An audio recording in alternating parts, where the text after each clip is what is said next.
Hi friends, welcome back to our YouTube channel. Andhra Pradesh వాళ్ళకు ఒక కొత్త జోన్ అయితే ఏర్పడింది కదా, సౌత్ కోస్ట్ రైల్వే అని.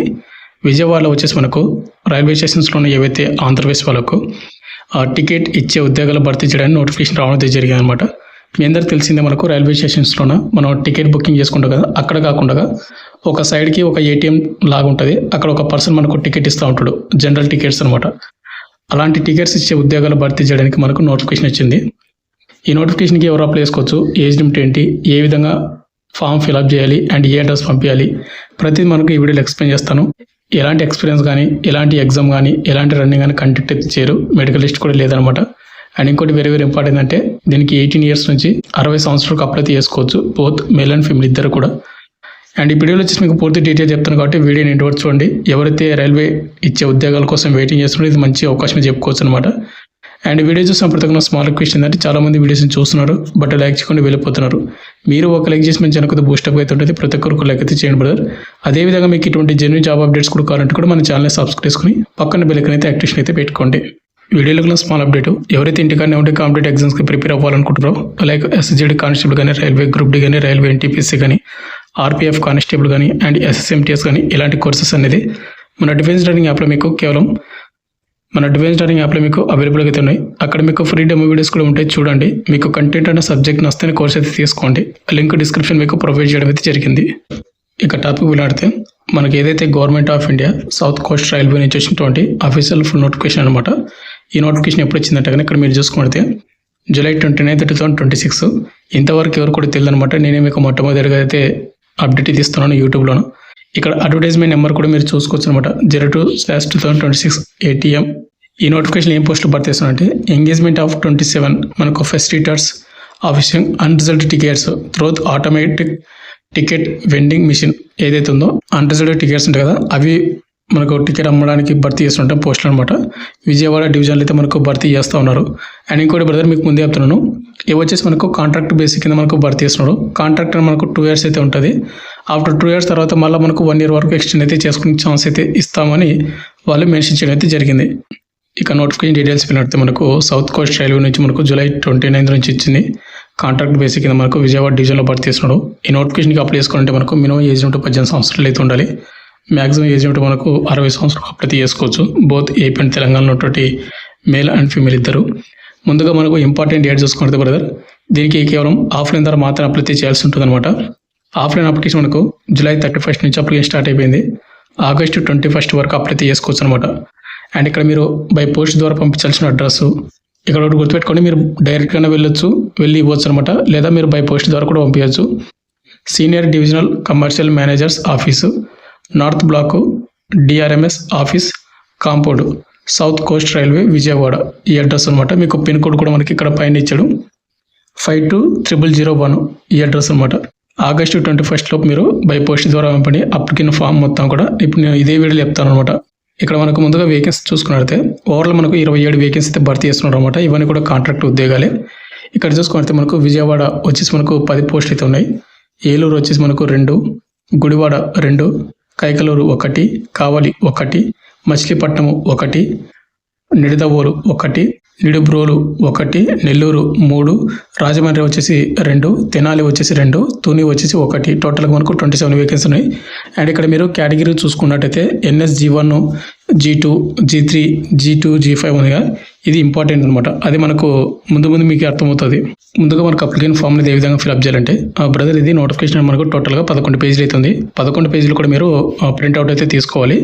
ఇక్కడ ప్రతి పేజీలో మీకు అప్లికేషన్ ఫర్ ద అప్లికెంట్ అని ఉంటుంది, అక్కడ మీరు సిగ్నేచర్ అయితే చేయాల్సి ఉంటుంది, చూసుకోండి ఒకసారి. ఇక నెక్స్ట్ అప్లికేషన్ ఫామ్ వచ్చేసి మనకు చాలా టైప్స్ అయితే ఉంటాయి. ముందుగా వచ్చేసి ఇక్కడ చూసుకోండి, రిటైర్డ్ ఎంప్లాయీస్ అని ఉంటుంది. ఇది మీరు ఫిల్అప్ అయితే చేయాల్సిన అవసరం అయితే లేదు. ఎవరైతే రిటైర్డ్ ఎంప్లాయీస్ ఎవరైనా అప్లై చేస్తే ఇది ఫామ్ అయితే ఫిల్అప్ అయితే చేయాలి. ఇక సెకండ్ ఏదైతే ఉందో మనకు జనరల్ పబ్లిక్ అని ఉంటుంది, దీన్ని మనం అయితే ఫిల్అప్ అయితే చేయాలి. ముందుగా ఇక్కడ రీసెంట్ దీని నుండి ఒక ఫోటో అతికించి ఫోటో పైన క్రాస్గా సెల్ఫ్ అటెస్ట్ అయితే చేయాల్సి ఉంటుంది.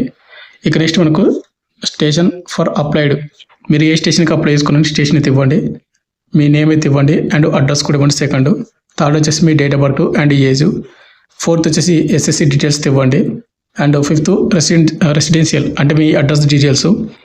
7th వచ్చేసి మనకు కాంటాక్ట్ నెంబర్స్ మనకు 1, 2 ఇవ్వండి. 8th ఈమెయిల్ ఐడి ఇవ్వాలి అండ్ 9th వచ్చేసి ఒరిజినల్ పోలీస్ వెరిఫికేషన్ సర్టిఫికేట్ అయితే మీకు వాటి డీటెయిల్స్ అనమాట. 6 months లోపే తీసుకున్నటువంటి డీటెయిల్స్ ఇవ్వాలి. ఇక నెక్స్ట్ మనకు Aadhaar card 10th option. 11th వచ్చేసి మనకు పాన్ నెంబర్ అయితే ఇవ్వాలి. And PAN card, Aadhaar card, police verification certificate and మీ 10th మెమో సర్టిఫికేట్ జిరాక్స్లు అండ్ ఆధార్ కార్డు ఇవన్నీ కూడా మీరు జిరాక్స్లు అయితే బై పోస్ట్ ద్వారా పంపించాలి అప్లికెంట్ ఫామ్తో పాటు. ఇక్కడ కింద మనకు సిగ్నేచర్ ఆఫ్ అప్లికెంట్ ఉంది, ఇక్కడ సిగ్నేచర్ అయితే చేయండి. ఇక నెక్స్ట్ కింద వచ్చేసి మనకు ఇంకొక ఫామ్ అయితే ఉంటుంది. ఎవరైతే రిటైర్డ్ ఎంప్లాయీస్ ఉంటారో కదా వాళ్ళ వైఫ్ కానీ లేదా వాళ్ళ పిల్లలు 18+ దాటినటువంటి వాళ్ళు వాళ్ళ పిల్లలు ఎవరైనా అప్లై చేసుకోవాలంటే వాళ్ళు దీన్ని ఫిల్అప్ అయితే చేయాలి. నార్మల్ పీపుల్స్ అయితే నార్మల్ స్టూడెంట్స్ అయితే అప్లై చేయాల్సిన అవసరం అయితే ఉండదు. ఇక లాస్ట్ వచ్చి మనకు అనెక్సర్ 1 అయితే ఉంటుంది, నామినీ లెటర్ అనమాట. ఈ నామినీ లెటర్ వచ్చేసి రిటైర్డ్ ఎవరైతే ఎంప్లాయీస్ ఉంటారో రిటైర్డ్ వాళ్ళు మాత్రమే దీని అయితే ఫిల్అప్ అయితే చేయాలి. ఇక్కడ చూసుకోండి, signature of the retired railway employee వాళ్ళ సిగ్నేచర్ అయితే చేయాలి. ఇది నార్మల్ స్టూడెంట్స్కి అయితే అవసరం అయితే లేదు. ఇక నెక్స్ట్ ఎలిజిబిలిటీ క్రైటీరియా చూసుకుంటే మనకు జనరల్ క్యాండిడేట్ వాళ్ళు అండ్ రిటైర్డ్ వాళ్ళు అప్లై చేసుకోవచ్చు కదా. ఇక్కడ మనకు జనరల్ క్యాండిడేట్ వాళ్ళు వచ్చేసి మన సబ్స్క్రైబర్స్ వీళ్ళు ఎక్కువ ఉంటారు. ముందుకు వచ్చేసి మనకు ఏజ్ ఉంటే 18 సంవత్సరాలు అయితే ఉండాలి. క్వాలిఫికేషన్ వచ్చి మనకు మెట్రికులేషన్ ఆర్ ఎస్ఎస్సి ఇచ్చాడు, సింపుల్గా 10th పాస్ సరిపోతుంది. అండ్ ఇక్కడ థర్డ్ పాయింట్ చూసుకుంటే the applicant shall be residential మనకు ఆఫ్ ద లోకల్ డిస్టిక్. మనకి ఏ స్టేషన్కి అయితే మీరు అప్లై చేస్తున్నారో ఆ స్టేషన్లో ఉన్నటువంటి లోకల్ డిస్టిక్ మీరైతే ఉన్న వాళ్ళు అప్లై అయితే చేసుకోవాలి. ఇప్పుడు సపోజ్ నాది కర్నూలు డిస్టిక్, నేను అప్లై చేసుకోవచ్చు అంటే నేను అప్లై చేసుకుని రాదు. అక్కడ ఏవైతే డిస్టిక్స్ ఉంటాయో అంటే మీరు అప్లై చేసిన రైల్వే స్టేషన్ అది ఏ డిస్టిక్ కిందకి వస్తారో ఆ డిస్టిక్ వాళ్ళు మాత్రమే అప్లై అయితే చేసుకోవాలి. అండ్ 4th వచ్చేసి మనకు ఒరిజినల్ పోలీస్ వెరిఫికేషన్ సర్టిఫికేట్ అయితే కావాలి. ఆఫ్టర్ ఫైనల్ సెలెక్షన్స్ కానీ లేకుంటే కన్ఫర్మేషన్ తర్వాత కానీ కంపల్సరీ ఉండాలి. ఇవి మనకు జనరల్ పబ్లిక్ వాళ్ళకు కంపల్సరీ కావాల్సినటువంటి డీటెయిల్స్. అండ్ ఇంకోటి బ్రదర్ వెరీ ఇంపార్టెంట్ చేసిందండి, మనము కొంత అమౌంట్ అనేది మనకు సెక్యూరిటీ డిపాజిట్ కింద మనం అమౌంట్ అయితే పేమెంట్ చేయాలన్నమాట, డిపాజిట్ అయితే చేయాలి. ఇక్కడ జనరల్ పబ్లిక్ చూసుకుంటే ఎవరైతే NSG 1, 2 కేటగిరీస్ ఉంటాయి కదా, ఈ 2 కేటగిరీస్కి అప్లై చేసుకునే వాళ్ళు అంటే సెలెక్ట్ అయిన తర్వాత మాత్రమే పేమెంట్ అయితే డిపాజిట్ అయితే చేయాలి, గుర్తుపెట్టుకోండి. NSG 1 కానీ NSG 2 కేటగిరీస్ కింద సెలెక్ట్ అవుతే సెక్యూరిటీ డిపాజిట్ కింద మనకు 50,000 అయితే డిపాజిట్ చేయాలి. ఒకవేళ రిమైనింగ్ ఉంటాయి కదా స్టేజెస్ అనేది, ఆ కేటగిరీకి సెలెక్ట్ అవుతే 25,000 అబ్బో మీరు సెక్యూరిటీ డిపాజిట్ అయితే పేమెంట్ అయితే చేయాలి. ఎందుకంటే ఈ సెక్యూరిటీ డిపాజిట్ అనేది అక్కడ మనకు రైల్వే స్టేషన్స్లో మనం అమౌంట్ తీసుకొని మనం టికెట్ ఇస్తాం కదా వాళ్ళకు, ఆ అమౌంట్ అనేది మీరు ఏమైనా ఫ్రాడ్ చేస్తే మీరు ఏదైతే డిపాజిట్ చేస్తారో ఆ డిపాజిట్లో మీకు అమౌంట్ కట్ అవుతుంది అనమాట. అందుకోసం వాళ్ళు ముందే మన మీద నమ్మకం లేకనో మనకు డిపాజిట్ అయితే కంపల్సరీ కట్టాలని వాళ్ళు మెన్షన్ చేయడం అయితే జరిగింది. అది కూడా ఎప్పుడు అంటే కన్నా జాబ్కి సెలెక్ట్ అయిన తర్వాత మాత్రమే కట్టాల్సి ఉంటుంది. ఇక నెక్స్ట్ వచ్చేసి మనకు నేచర్ ఆఫ్ డ్యూటీ, దీనికి శాలరీ ఎంత ఉంటుంది అండ్ ఏంటి చూసుకున్నట్టయితే దీనికి వచ్చేసి శాలరీ అయితే ఉంటుంది అనమాట. ఈ నోటిఫికేషన్కి వెళ్తే సెలెక్ట్ అవుతారు వాళ్ళకు. మనకు మరి శాలరీ లేకుండా ఎలా చేయాలంటే కనుక మనకు బోనస్ అయితే ఇస్తాడు.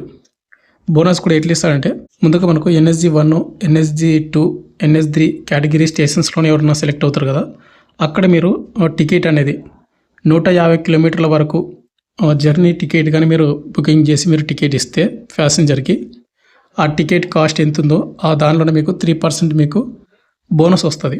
ఒకవేళ 151 నుండి 500 కిలోమీటర్ల వరకు ప్యాసింజర్కి ఒక టికెట్ బుకింగ్ చేస్తే కనుక దానిది మీకు 2% మీకు బోనసెస్ వస్తుంది. తర్వాత మీకు 500 కిలోమీటర్ల పైగా మీరు టికెట్ బుకింగ్ చేస్తే కనుక మీకు 1% మీకు దాని మీద కాస్ట్ మీద మీకు రావడం అయితే జరుగుతున్నట్టు బోనస్ అనేది. ఒకవేళ మీరు NSG 1 కానీ 2 కానీ 3 కేటగిరీస్ స్టేషన్స్ కాకుండా ఇక రిమైనింగ్ స్టేషన్స్ ఉంటాయి కదా, వాటిలో మీరు కానీ జాబ్ చేస్తే కనుక వాటిలో ఉన్నటువంటి టికెట్ బుకింగ్ చేస్తే అప్ టు మీకు 3% కానీ మీకు బోనస్ ఇస్తే వస్తుందో వాళ్ళు మెన్షన్ చేయడం అయితే జరిగింది. ఇక పీరియడ్ ఆఫ్ ఎంగేజ్మెంట్ చూసుకుంటే మనకు 2 years అయితే మనకి ఇనిషియల్గా మనకు కాంట్రాక్ట్ అయితే ఉంటుంది. తర్వాత మనకు ఎక్స్టెండ్ అయితే చేస్తారన్నమాట 1 year వరకు, అంటే టోటల్గా మనకు 3 years వరకు మనకు చేసే ఛాన్స్ అయితే ఉంది. ఇక ఫైనల్కి వచ్చేసింది బ్రదర్, మనకు south coast railway Vijayawada division నుంచి వచ్చినటువంటి మీకు అఫీషియల్ ఫుల్ నోటిఫికేషన్ మీకు ఎక్స్ప్లెయిన్ చేశాను అనుకుంటున్నాను. మీకు ఇంకేమైనా డౌట్ నేను కింద కామెంట్ అయితే చేయండి బ్రదర్. అండ్ మీరు ఏం చేసినట్టు అప్లికేషన్ ఫామ్ ఫిల్అప్ చేసి మీరు పంపిస్తున్న డాక్యుమెంట్స్ అన్నీ కూడా అటాచ్మెంట్ చేసి వాళ్ళు చెప్పినట్టు అడ్రస్కి మీరు బై పోస్ట్ ద్వారా పంపించాల్సి ఉంటుంది. Thank you.